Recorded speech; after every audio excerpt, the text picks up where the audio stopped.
Awesome. And we are live. Let me just first open up with welcoming you guys. I love and miss you guys so much. And I really, really look forward to these Friday night live streams because I get to communicate with my beloved family, my tribe, all of you who always show up week after week after week right here. So, first and foremost, let me know where you all are hopping on from tonight. Where are you located? I want to see how international today's community is. I am currently in Seattle, Washington, and it is still sunny these days, but I'm willing to bet that the sun will go away in about 6 days. And then it's just going to be cloudy and gray. But I have you guys, and you guys bring me joy throughout the Seattle winter. Today's topic, I want to share all about the topic of intermittent fasting and extended fasting. Of course, we get questions and curiosities regarding fasting as a carnivore every single week. So, I really want to focus on fasting as a topic today. And then we're going to answer all of the questions that you guys ask in the chat box. So, when it comes to fasting, here's what worked for me. I am 6.5 years carnivore. I'm proudly high fat carnivore. And I learned this high fat carnivore way from people like Dr. Elizabeth Bright, Rebecca Heischman, Kelly Hogan, just women who were proudly showing that they were eating plenty of animal fats. Thanks to a high fat carnivore diet, and then meeting my friend Coach Raymond Nazon, I was able to combine high fat carnivore with nourishment, something that I needed desperately after being vegan for 6 years. And that carried me to a place where I could eventually do one meal a day comfortably every single day for a very long period of time. I highly recommend that you guys practice the muscle of fasting.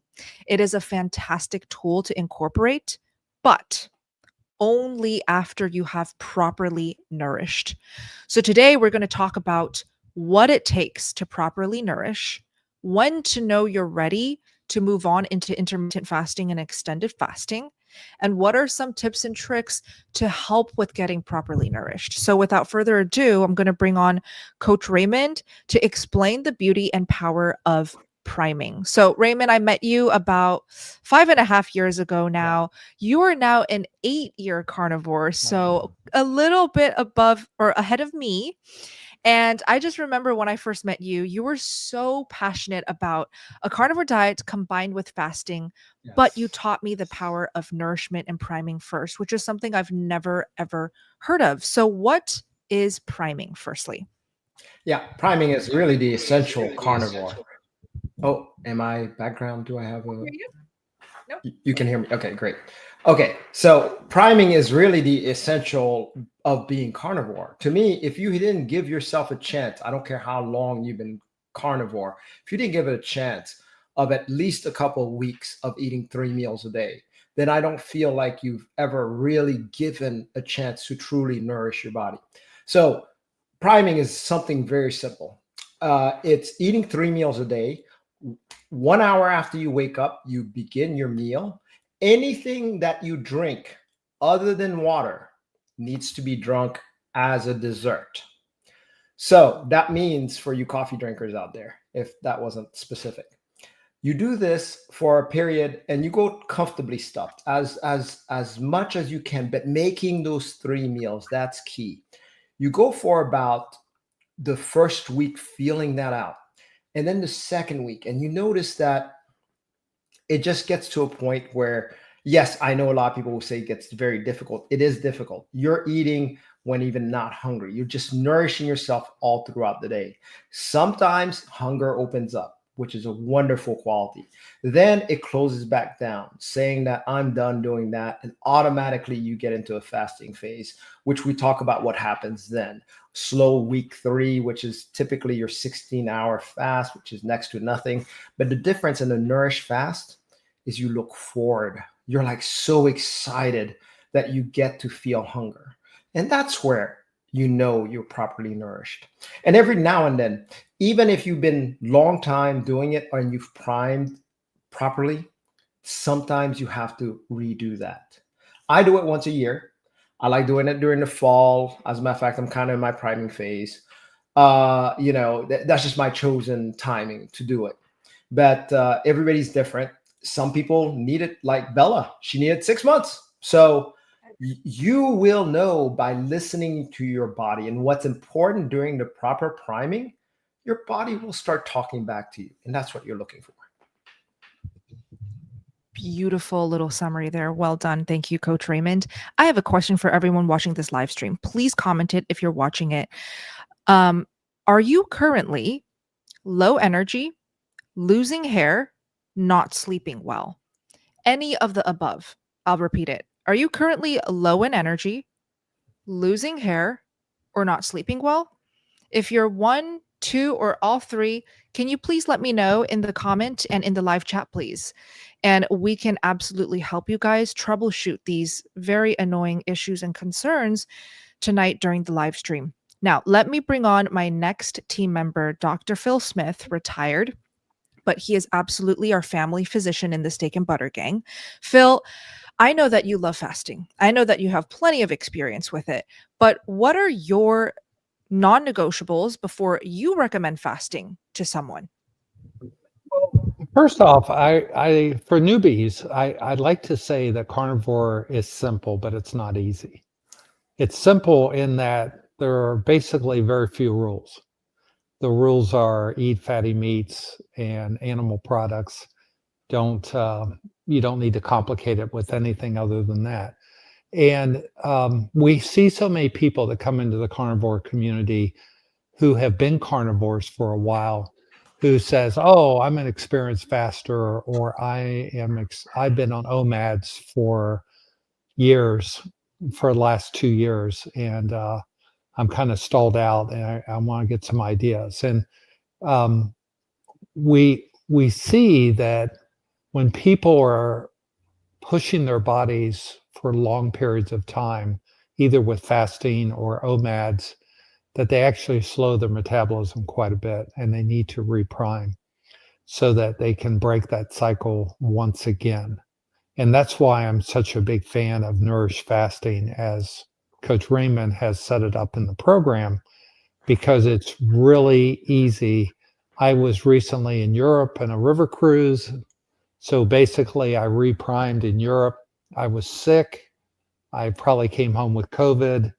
I was sick for another week, but I was really well primed. And I went into a 48-hour fast, even while I was still fighting a cold or COVID, whatever I had.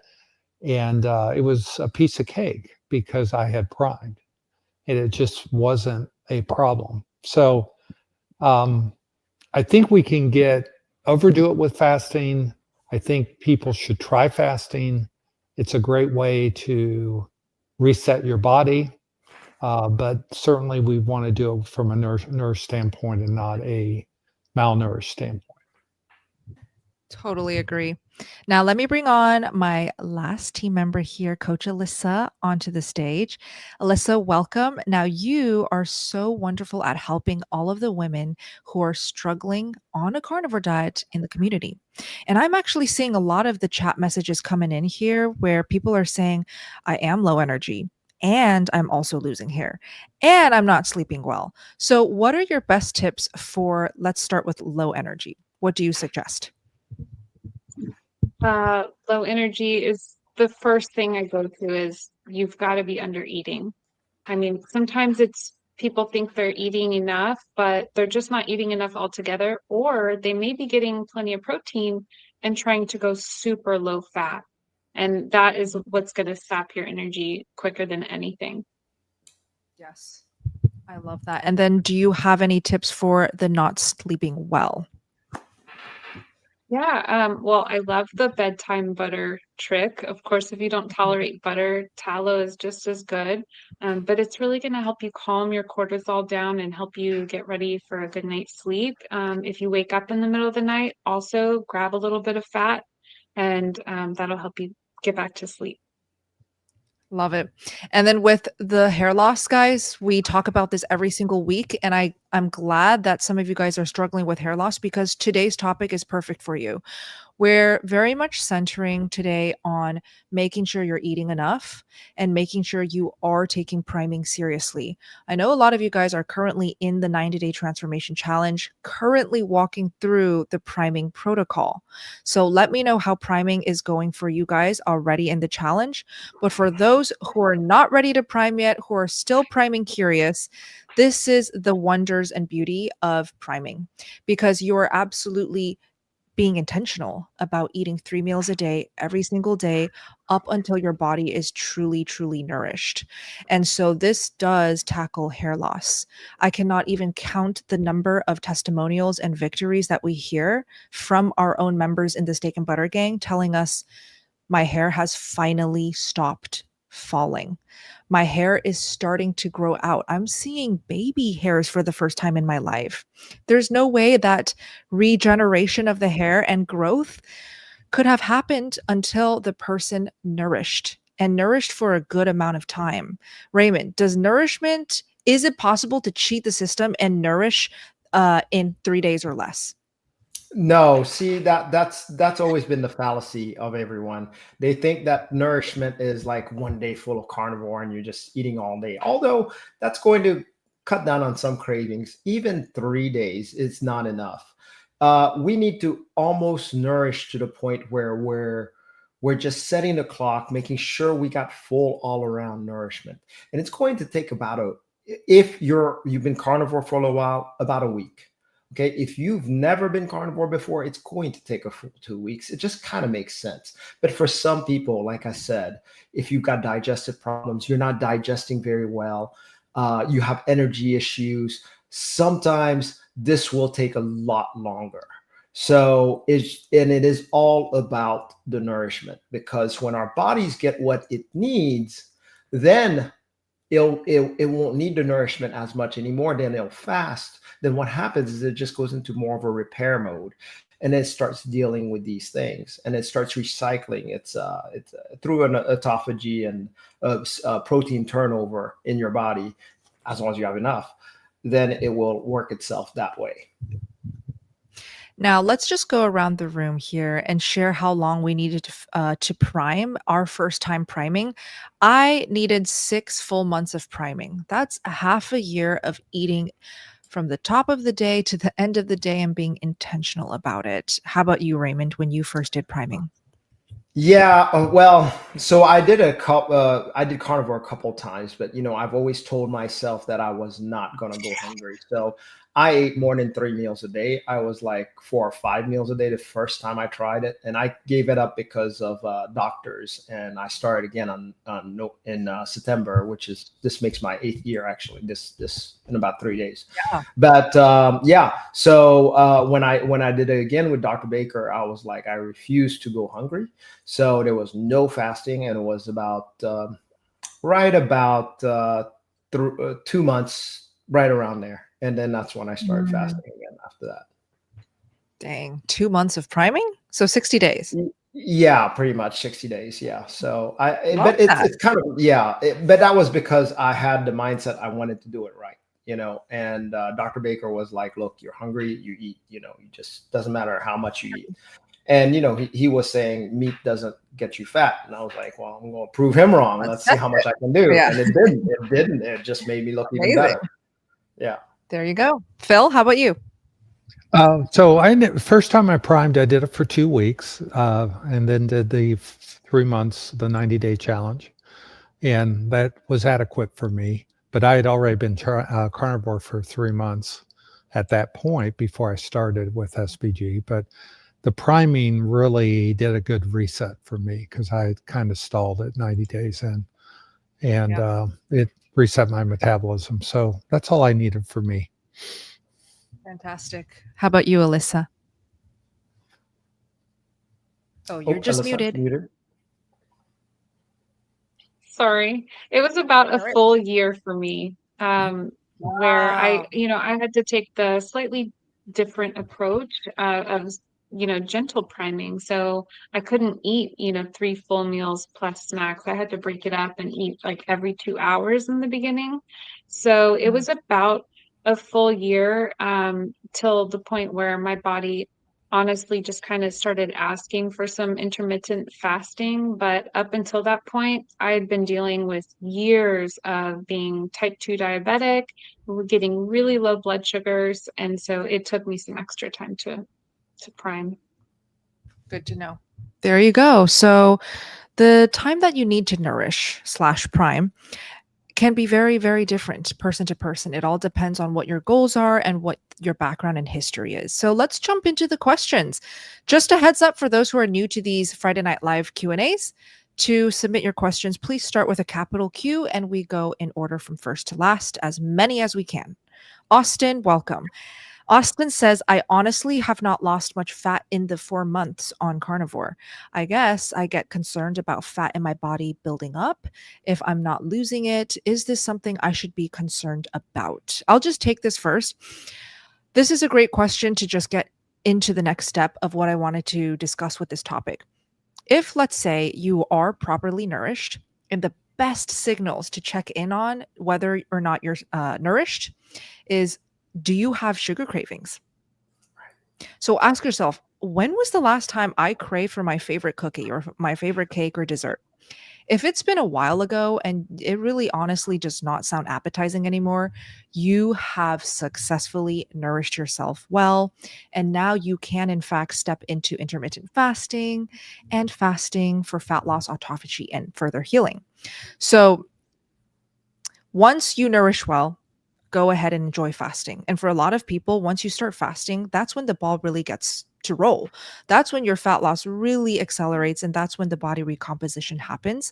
So Austin says 4 months in, not lost much fat, concerned about fat in my body building up if I'm not losing it okay. So what do we think? Raymond, what do you think? Well, really and honestly, look, first of all, you're not gaining. Okay. So that's a plus. Okay. And some people 4 months in don't see any result. I've coached many, and there are some that just, it doesn't budge. Actually, some have increased. Now, let's not make it about the weight though. Okay. So because the reason being, and I tell people this all the time, when you're on a carnivore diet, it depends. Is your bone mass, has it decreased quite a bit being on a crappy diet? Maybe, I don't know, but it's possible. Your muscle needs to also transform. All of these weigh more than fat. So if fat is our only measurement and our only reason to do this, then we're kind of missing the point. This is a great lifestyle because it secures our body, makes it stronger than ever. Your mind thinks better. Your bones are better. I mean, it's just your eyes are better. I literally never had 20/20 vision in my life. And then I actually got tested. I don't know, like it was like 4 years ago, and I was 20/20. What's going on? You know, it doesn't make sense. And these are the things that I would look for if I were you. I would look for these non-scale victories that would keep me going. And whatever gift your body gives you, be happy with. Amazing. Let's keep going. Effie says, how much tallow at bedtime? Ooh, Alyssa, why don't you take this? She may be referring to the sleep issue tips. Yeah. Yeah. I would just start with like maybe a tablespoon and see how that feels. I think that that's a really good amount. If it feels like too much, maybe just a teaspoon would be enough. Perfect. Nate, I need some help. I cannot prime easily because I'm diabetic and I suffer from gastroparesis. I'm lucky to be able to even eat one meal a day. So if I can consume 10 to 16 ounces of beef a day with butter, I'm lucky. Phil, why don't you take this? Yeah, so for people that don't know what gastroparesis is, it's a paralysis of your stomach neurologically, usually from the diabetes, but can also be from GLP-1 treatment. And so the stomach doesn't want to empty, so everything just kind of sits there. So this is where someone should consider an alternative, which Alyssa talked about, gentle priming, which is eating more frequently smaller meals and not putting large meals on the stomach because things aren't going well. So you want to be eating throughout the day. And literally, some people need to eat every hour while awake. So every 1 to 2 hours, small bites, and start with what you can take and then increase it as you're able to increase it. And this is a good idea for also people with GERD, people who are having problems with fat adaptation. Eating more frequent, smaller meals are very valuable. And we have seen some diabetics who have resolved their gastroparesis from it. So give that a try. Thank you, Phil. Evelyn says, "Hi, Bella. I cannot do high fat. I get the runs every time I try it." And Evelyn, this is actually normal. And I really hope that just the runs only are not the reason why you're running away from high fat, because I had the runs for like 2 to 3 months, and yet I still stuck with the high fat to the point where it started working for me. It started serving me fully. And having the runs can be easily troubleshoot and mitigated by, firstly, avoid all rendered melted fats, please. And this includes, let's say you're cooking up your ground beef or you're cooking up eggs, even eggs. If you're doing sunny side up eggs and you've got that leftover grease still at the corners of your pan, please don't pour that liquid grease over those eggs to be eaten quickly. You want to minimize as much of the liquid fat you're consuming as possible and instead swapping it for cold fat. My next tip is, how much of that fat you're eating can you swap from pasteurized to raw, unpasteurized? This is something I have experimented with for the longest time. Every single time I experiment with pasteurized fat versus unpasteurized raw fat, the raw wins every time in the way it's digested, in the way that it makes me feel even more nourished, in the way that I don't even need to eat as much to feel satiated when I'm eating raw foods. So what do I mean by that? Butter, I prefer raw. The butter that you buy, for example, Vital Farms, Kerrygold, Kirkland brand, that's all pasteurized. There's nothing wrong with pasteurized butter. Let me get that clear. Nothing wrong with pasteurized butter. But specifically for people like Evelyn who are still getting the runs and not the best benefits from high fat, then I recommend playing around with the raw butter, the raw dairy, the raw animal fats. So below this live stream right here, you will find a little link next to Miller's Bio Farm. That is currently the only place that I eat my raw dairy, just because they ship it. And that's so easy. Like, that's really, really convenient for me not to have to go make time, run to the farmer's market, find local raw dairy farms. Instead, I can just ship it. Order, website, ships to my door, I get to eat it. And they have literally the best raw butter I've ever tasted. I also recommend their raw smoked, I think it's their raw smoked cheddar cheese. If it's not the smoked cheddar, it's smoked Gouda cheese. I served this at the meetup in my... Oh, Bella, we lost you. Lost you, Bella. Sorry. I'm back. And that was the only food that people were like coming back for seconds. And it was the first food that we ran out of. It was that good. But if you want to do high fat, raw butter, if you're still having the runs, this is my best tip for you, Evelyn. Keep us posted. Okay. If I stop having diarrhea, does this mean I'm fat adapted and that my body is finally burning fat now? Alyssa, what are your thoughts? So these two things have nothing to do with one another. There's fat tolerance versus fat adaptation. So if you stop having diarrhea, that could mean that you're finally built up your fat tolerance and you're able to handle more fat. But fat adaptation is more like, are you able to go longer periods without meals? Are you not having any more cravings? And all of those things. Exactly. Anyone else want to add to this? Not well Yeah, said. I thought that was She nailed it. phenomenal. She nailed it. Yeah, really good. Nailed it. Love it. Hello, Joy. Welcome. Joy is working on reversing type 2 diabetes, and she's been told to moderate her protein. Have you had experience with this? And does she need to keep the protein moderate to fully heal, specifically from type 2 diabetes? Phil? So you should eat adequate protein. So a lot of people think carnivore is a high protein diet, and it's really not. It's a adequate protein diet, and it's a high fat diet. So you need to make sure you're getting enough protein in your diet. Diabetes is very, very hard on your kidneys, and if you don't give yourself enough protein, you do more diabetic kidney damage. And years ago, 20, 30, 40 years ago, one of the first hallmarks of diabetic kidney damage was protein in the urine. And so doctors would recommend, oh, you've got to quit eating protein because it's overflowing in your urine. And that was just nonsense. The protein in your urine was due to the damage being done by the diabetes. And your kidneys were leaking, and you actually need more protein to reduce the inflammation in your body. So we like to target about 1 gram of protein per pound of ideal body weight as a goal. And don't be listening to the people that think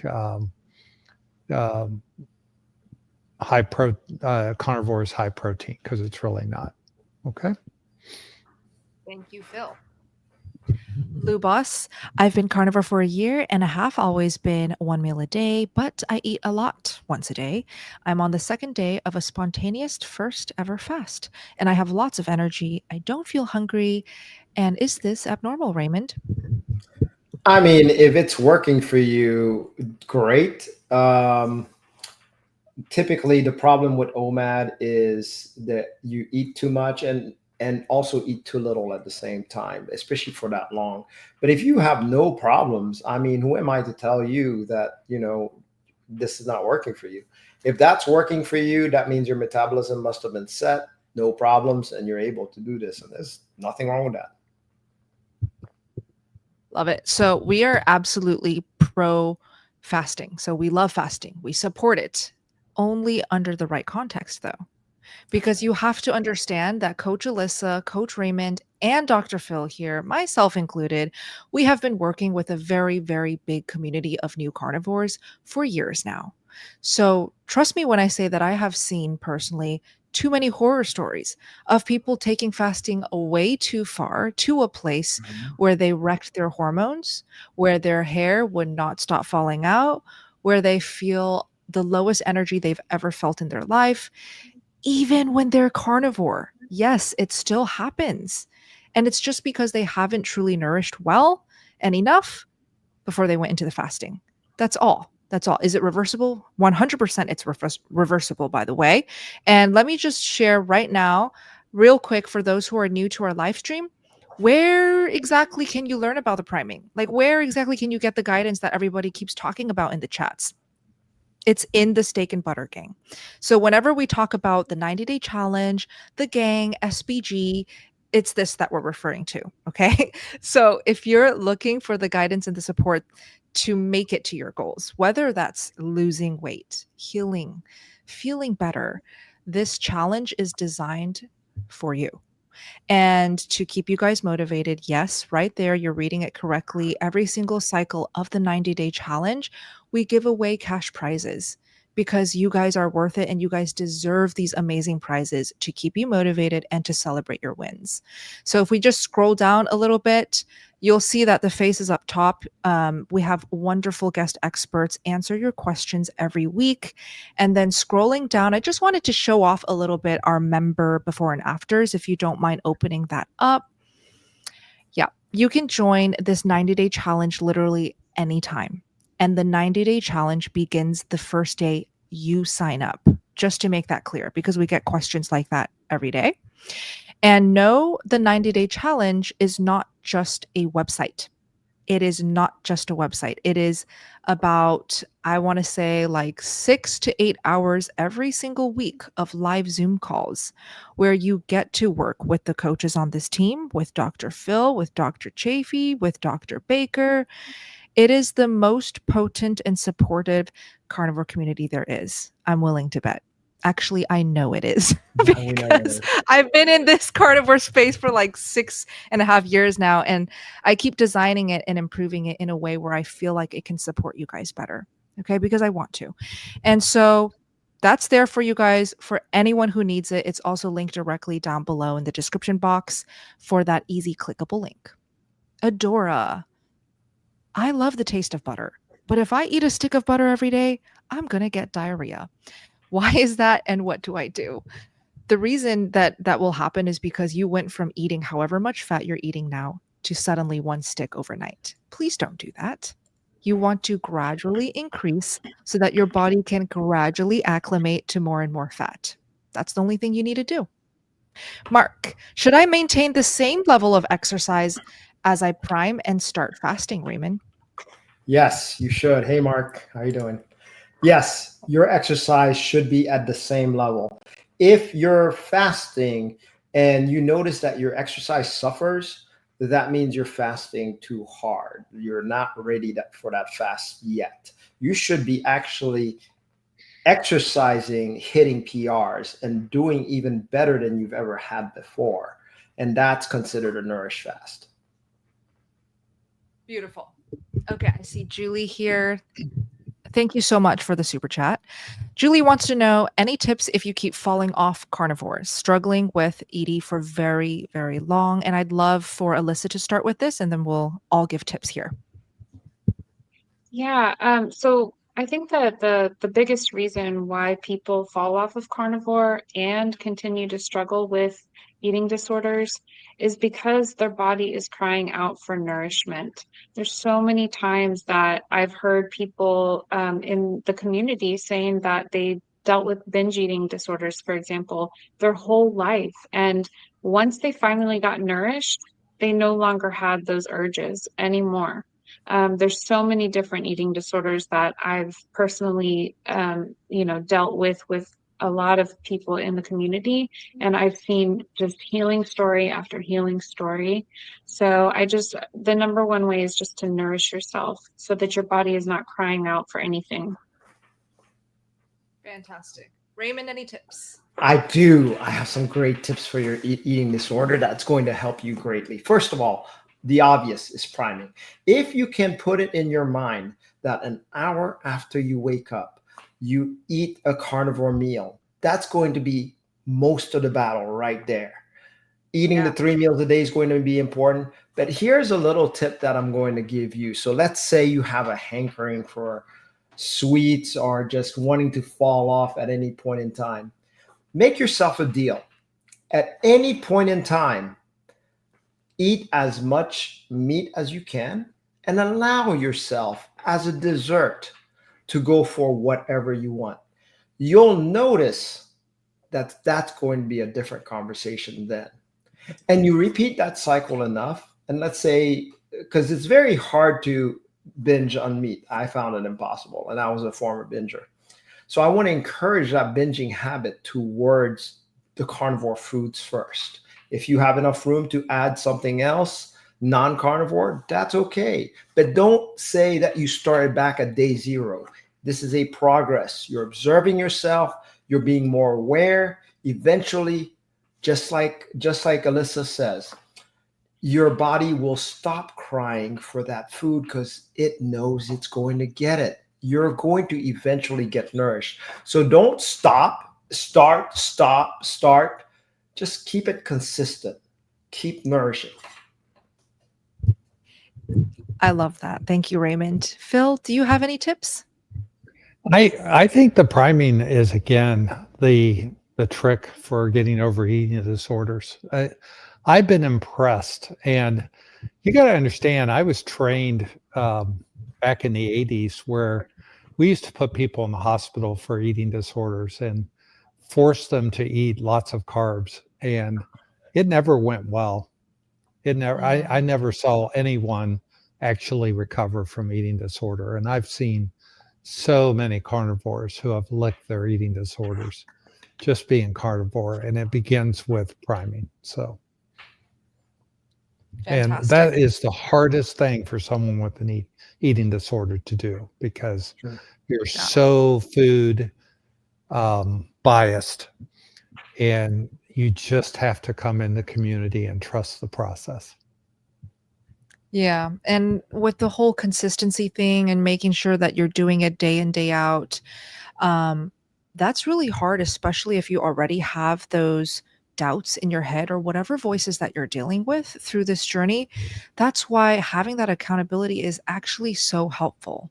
And so, whether it is a carnivore tribe online that you join or finding a coach that you vibe with to be that accountability for you, I do highly recommend it for you specifically, Julie. So, type it in the chat if you need extra help or if you have questions or if you want to be paired with a coach. We are here to help you. Thank you so much. Okay, this one is, I can't put it up. If you don't mind, Lindy, putting up this next. Yeah, thank you so much. Simone, appreciate that. Simone says, you all are great. Thank you for all that you do to help us in living our best lives. Thank you. That's so sweet. We love doing it. It honestly feels like the natural thing to do. And I'm speaking for myself here. I was just thinking about this on my walk today. Um, I feel like when I was a pianist and that was what I was studying and achieving to do and working hard, I felt like my purpose in life was bringing joy and happiness through my music. Now is it's a little different, but quite similar. I get to bring health, joy, happiness, and connection through my content, which is more similar than you think. Even though I'm now sitting in front of a camera doing positive things. So I really feel very grateful to this entire community that support me and support this amazing team who show up day in day out for giving us this purpose in life. We really really appreciate it. Back at you. Thank you so much. Miroslav, welcome. Should I do one meal a day or two meals? What you say. I want to eat 800 grams of beef, 80/20, and 8 eggs for dinner, or maybe I can split it. So that's my question. Raymond, what do you think? I actually recommend 3 meals a day at first. So if you want to be honest, evenly square throughout the day. So morning, lunch, and dinner. And trying to get, and again, we need to know your goals. But either way, it all begins with priming. If your goal is to add muscle, if your goal is even to lose weight, it all starts with priming first. And then a little later on, when you're properly primed, then you can really hone in on that goal. Beautiful. Keep us posted, Miro. Tammy says, can I go to a lion diet and continue priming? I am understanding my body more and more, and it loves beef and not so much other meats. I got some more lamb today, got a dehydrator today, and some molds for prepping. What do you think, Alyssa? Yay. Oh, that's so exciting. Yes, you can absolutely do priming on lion. That's what I did. I mean, I'm still on lion diet 18 months later. But yes, I very much primed on lion diet and really got so much of my health back. Okay. Beautiful. Any thoughts on spam, canned meat? Sometimes bacon just costs too much money. So let's just have and give him thoughts. Give his spam. Who? Raymond. Yeah, spam. Well, okay. First of all, the real big issue about spam, it is processed, but it also has the earlier versions didn't have potato starch, but now they have potato starch. Now, if it's a break the bank kind of situation, and you can't afford bacon and other meats, is spam better than any vegetables? Absolutely. So it all depends on what you can do. If you have the money, please spend on real meats. The other thing about properly nourishing and priming, or if you can give yourself 2 weeks on actually real food, what I mean is as little processing as possible. Just like real steaks, real ground beef, real bacon, not really on the processed meats. But if that's all you can do, is still better than, the junk food diet that we have now. Sandra says, carnivore for 1.5 years now. I've lost 20 pounds, gained 6 pounds, and my tummy is bigger. I'm still tired and I don't sleep through the night. Suggestions to get energy and lose weight too. I'm 5 feet and I'm over 60. Alyssa? Yeah, so okay, so you're kind of a longer term carnivore, lost 20 pounds, gained 6. So I would wonder like, how are you eating? Have you fallen into like a OMAD type of thing? This is carnivores because it becomes so easy to do. And, sometimes you can really slow down your metabolism.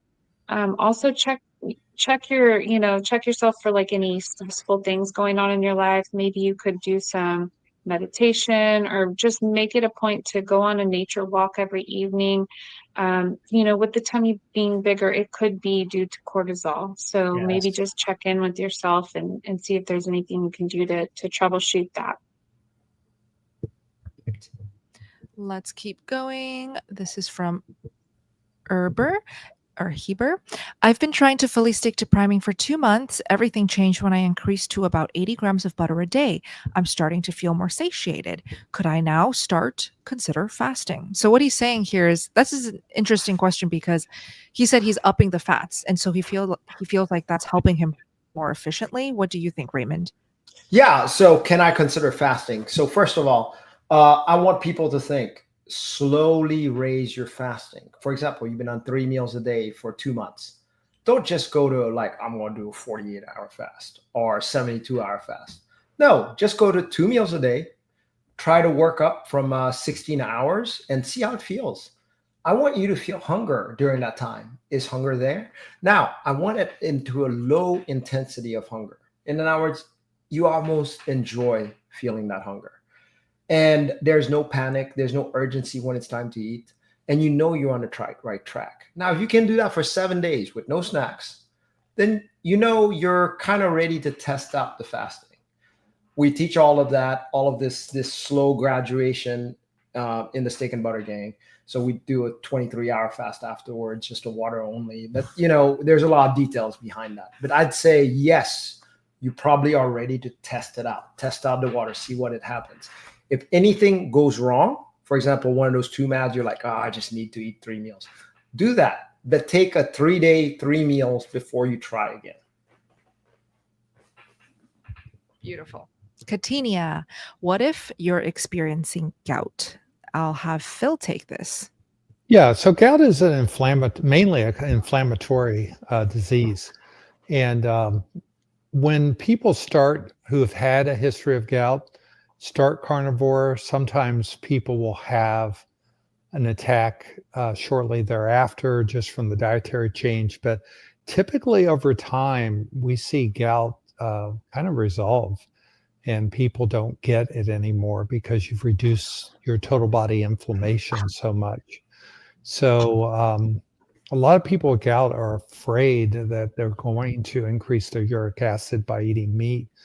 And it seems like the anti-inflammatory effect of carnivore in practical experience seems to be more beneficial in getting your metabolism turned around. So just be aware that you might get an attack in the first 3 months, but it's very rare after that. Perfect. Thank you, Phil. Next up, we've got Cisse, also for Phil. Dr. Smith, does IV glucose trigger insulin release by the pancreas? Oh, absolutely. And when I tell people they're going in for surgery, ask the anesthesiologist not to give you glucose-containing IVs and give you Ringer's lactate or normal saline. I had a good friend who's a carnivore. He had totally put his diabetes into remission, and he had a cardiac cath done.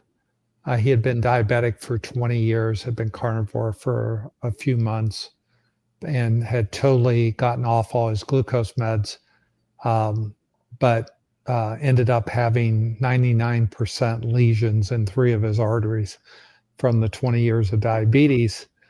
And when he went into the hospital to have his bypass, I said, you got to tell the surgeon and the anesthesiologist, don't put glucose in your IVs. And sure enough, they did. And he came out of the hospital with his insulin resistance back. So it was such a shame. And I'm dragging him to Hack Your Health in November. So he's doing better now. But I just feel so bad because you don't have to give IV glucose in the hospital, but it's something that people do. I hope he enjoys the convention then. And speaking of Hack Your Health, because I know that we've got new incoming carnivore community members, like on YouTube, I'm talking about coming in every day, just in case you haven't heard. Tampa, Florida, if you're anywhere near Tampa, Florida, or if you live in Tampa, Florida, or if you live close to it, there is going to be a wonderful carnivore convention. I call it a carnivore convention. It's more like a health keto carnivore convention, but the carnivores are absolutely taking over this convention, and it's happening November. So if you're around for November or you're interested, it's happening in Tampa, Florida, and it's linked down below in the description box. So always check out the description box, guys, because we put links and discount codes to upcoming events, meetups, conventions, recommended foods and farms and sources for you guys. So always check it out. And we are all going to...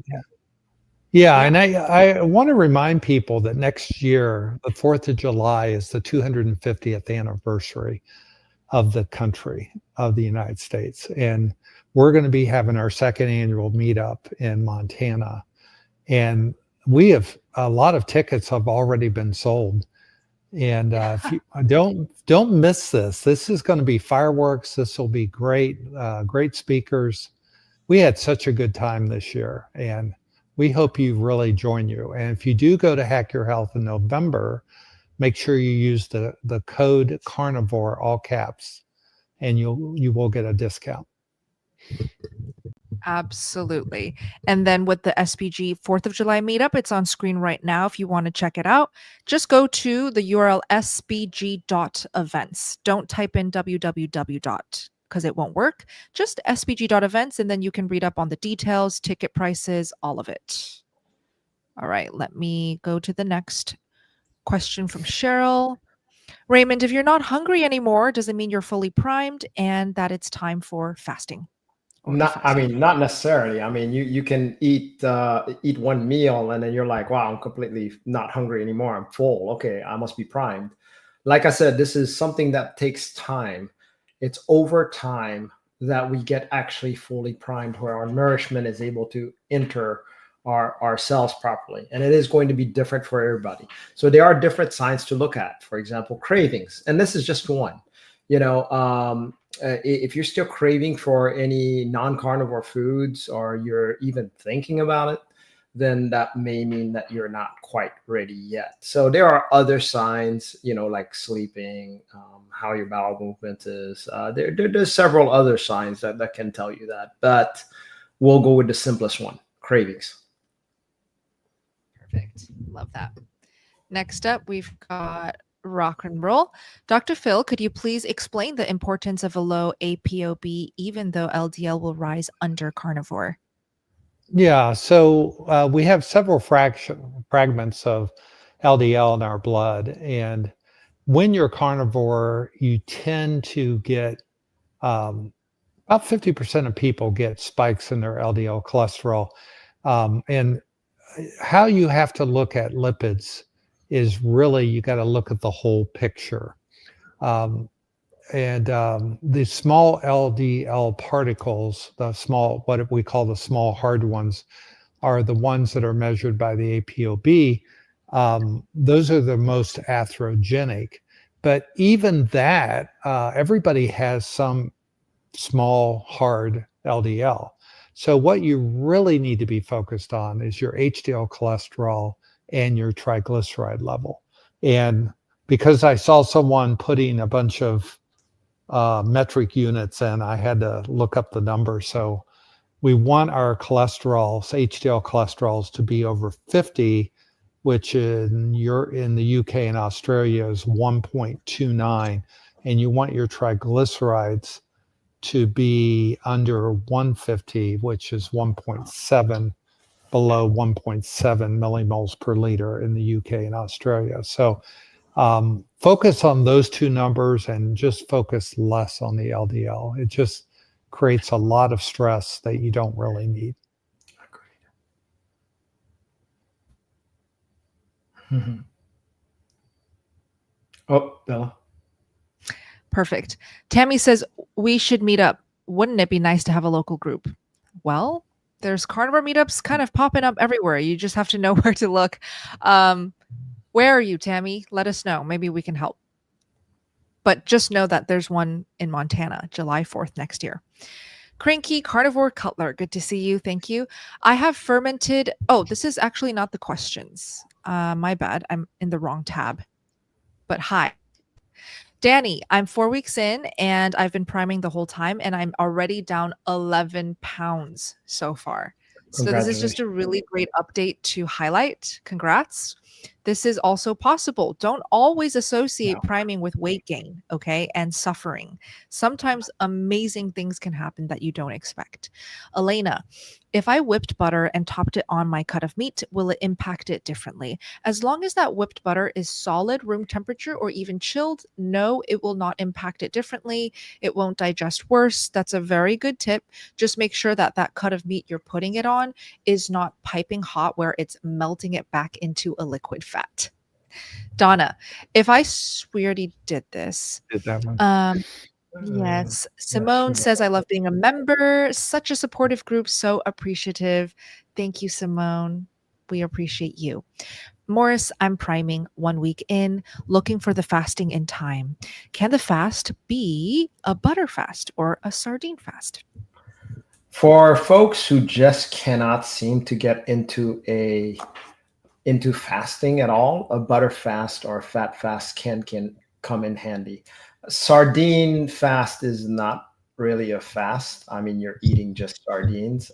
It would be more like a mono diet, because really and honestly, if sardine fast was considered a fast, then I went on a ribeye fast for 8 months. So, but that's doable. Sardines, though, I heard is actually even harder than fasting. So that's what I've heard. I've never done a sardine fast, though. Yeah. So funny. I literally just interviewed Jenny Mittich. Do we know who she is? Yes. Yeah. So she's a huge fan of sardine fast herself, and she does it all the time. And she said that there's something about sardine fast that make the fasting like a lot easier. And if you only eat sardines, that's the only rule. You can't eat anything else but sardines. There's only so much you can eat, apparently, because it's a sardine. And so that, I'm sure, helps limit the amount you're eating while still feeling satiated. But try it, Morris, if you want, and let us know how it goes. Yeah. Ted? I'm curious. I have to call it a sardine challenge and not a sardine. There, sardine challenge. Yeah. Yes, good one. Yeah. Because it drives me nuts that people call it a fast. It's a sardine challenge. Yes. What about 2 days or 3 days in a row where you're eating nothing but eggs? Is that an egg challenge or an egg fast? That's an egg challenge. Egg challenge. Okay, gotcha. Ted wants to know, what is ideal body weight, Phil?